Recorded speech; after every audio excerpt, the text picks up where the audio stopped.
I've had a few people ask me about the camera system I have on the motorcycle. It's a Blueskysea, and I will send you the link, or I'll put the link on there from Amazon where I got it at. I have a front camera mounted right underneath my headlight. I've got the rear camera mounted underneath the trunk lid. I put the display down inside the right-hand glove box because I don't really use my glove boxes for anything. I had it mounted up underneath the dash, but it's such a bulky screen, it blocked part of my radio. You can't go left or right because your handlebars will hit it. You could probably mount it over by the speaker. You might be able to mount it on top of one of the glove boxes.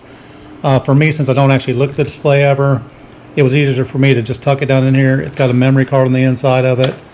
So you can pull the memory card if something happens, pop it on your computer, and do the playback. You can play it back on the screen too, but the display is so small, it really doesn't do you much good. When I turn on the key, the menu on this is really hard to read. I did not do a lot of different settings on there. Basically, I set it to what I wanted. I got it recording, and I left it alone. So when it first pops on, you'll see I've got my front view and my rear view are up here in the corner. By pushing the up and down arrows on here, I'm going to try to keep the glare off and try to keep my fingers out of the way. The right button takes a picture, so that will take a still shot of the front and the back. The left side will switch the view. Larger, front view smaller. Click it again, I've got a full rear view. Click it again, full front view. Click it again, I'm back to where I was in the first place.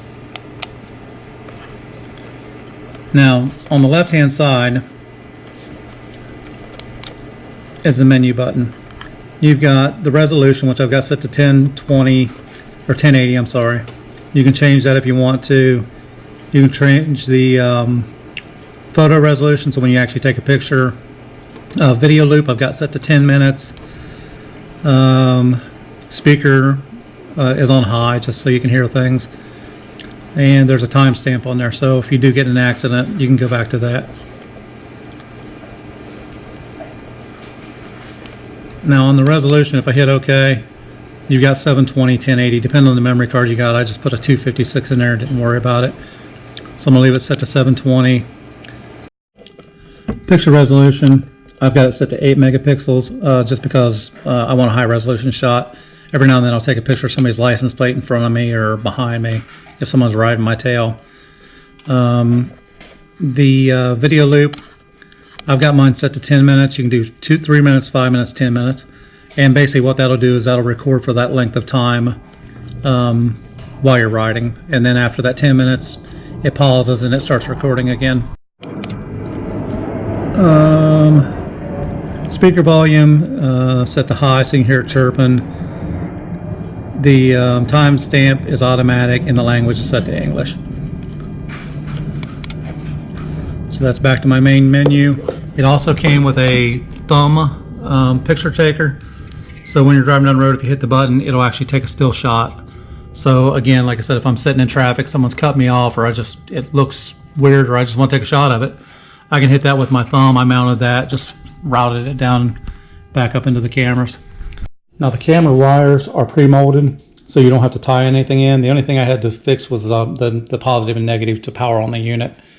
All the cameras have these little connections here, and there's 4 or 5 different leads in there, so you can use different lengths to try to get to the front of the bike, back of the bike, without having a whole bunch of excess wiring left over. You're still gonna have some you're gonna have to hide, but for the most part, if you just follow the best path, there's a good amount of space underneath the fairing you can hide wires, and there's a big pile underneath the seat that you can hide wiring in. Now to get the memory card out of here, I've turned the key off and pull the rubber tab off the side. It's just like any camera memory card. You got to kind of take your thumbnail and push it down a little bit, and the card will pop up out of there. It's a micro SD card. The one I put in there was 128 gigabyte. I think that was the max. You might be able to put a 256 in here, but that still records plenty of data. Card out of there into my computer. I went into my local disk, which happens to be E on mine, and you'll see it comes up with photos. All the photos pop up on the screen. That's all the still shots I've taken. If you go into the video, you've got video A, video B. Video A is the front, video B is the back, or vice versa, depending on how you put it on your bike. Once you find the file that you want, basically just go to it and click on it. So we're going to click on this one. When you double click on it, it'll pull up the video and you can watch the video, hear the audio on it. But the resolution on it's really good. It's good enough for what I want to do with it. I'm driving right into the sunshine there, which helps everything. But as you can see, it's a good 1080p picture. There's not much lag in there. It's pretty good frame rate. It's probably 30 frames per second. It's not 60, but it's not a 4K picture, but it does fine enough to pick up anything that would happen. You have an accident, someone pulls out in front of you, need to call the cops, whatever. You can. One more thing on the photos, as you can see on the bottom left-hand corner, they are time-stamped also. So you can drag in and you can zoom in and you can see time and date that the picture was taken. So that's kind of nice. And the video is hard to see, but down here on the bottom left, it is time-stamped also, so you can see the timestamp on the video there. So that's my opinion and overview of the camera system I've got on there.